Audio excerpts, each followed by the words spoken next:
Avec un an de jeu déjà au stade Michel Hidalgo, 0-0 entre l'Entente Saint-Laurent Saint-Gratien et le Tour FC. Récupération de Swissy, Mathieu Gérant, le buteur face à Montpellier qui fixe pour donner à Simon Dia.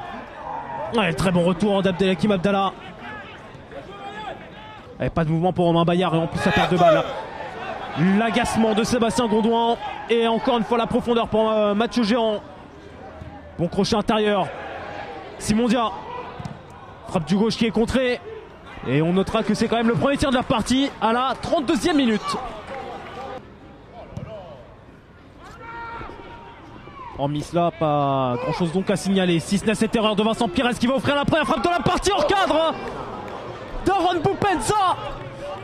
Le moindre détail dans ce genre de partie peut faire basculer une rencontre, mais Boupendza a trop croisé sa frappe. 35e minute. Elle appuie sur Nomo avant de centrer du pied gauche vers Pogba. Ballon sorti la tête par Pires dans l'axe avec Lobry. La frappe complètement manquée de Lobry. Retour derrière quand même avec Echeverria. Amidouba, le petit billard qui va profiter à Romain Bayard et surtout à Michael Salamone. Premier arrêt notable du gardien de l'Entente en 2019. Il est monté haut, hein. Très fermé cette première période entre l'Entente Saint-Laurent Saint-Gratien et le Tour FC. Très peu de choses à signaler au cours de ces 45 premières minutes, si ce n'est la demi-volée de Romain Bayard à la 41e minute. Ce score de 0-0 à la pause est donc des plus logiques. Attention à ce genre de position, alors que du côté de Saint-Laurent, Simon Dia va quant à lui clairement prendre la pointe pour avoir le premier ballon son gelon. La remise de Gérant pour Madi Talal, capable de frapper à distance. Ouais, sa tentative sera écrasée, mais contrée. Premier tir cadré d'ailleurs de la rencontre du côté de Saint-Laurent à la 50e minute.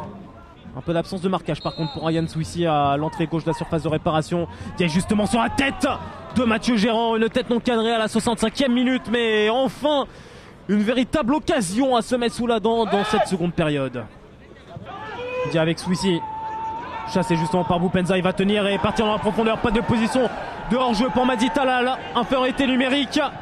Plutôt bien géré avec le retrait. Et la parade de Steven Lana sur la tentative de Ryan Swissy. C'est peut-être l'un des arrêts qui va compter en fin de saison pour le Tour FC. Alors qu'on est à la 67e minute. Et que Ryan Swissy était tout proche de s'offrir son tout premier but en national. Et Gelon avec la remise de Farad. Simon Dia et le décalage pour Madi Talal. Ça c'est une vraie balle de but si Madi Talal parvient à frapper. Encore faut-il que Steven Lala décide d'arrêter ses arrêts. Il en a fait un énorme tout à l'heure face à Ryan Swissy. Il récidive à la 78e minute face à Madi Talal. En action avec ce centre renvoyé finalement dans la tête par Vincent Pires, sa seconde chance. Lobry à distance, la frappe écrasée, captée quand même par Michael Salamone.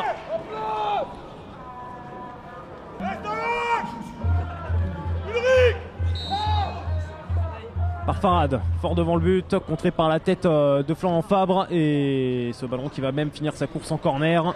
C'est pas forcément l'option la plus intéressante. Une dernière balle pour mettre fin à cette série de 14 matchs sans victoire en national. Une série qui pourrait s'étirer à 15 dans quelques secondes. Elle s'étire à 15 avec le point du nul.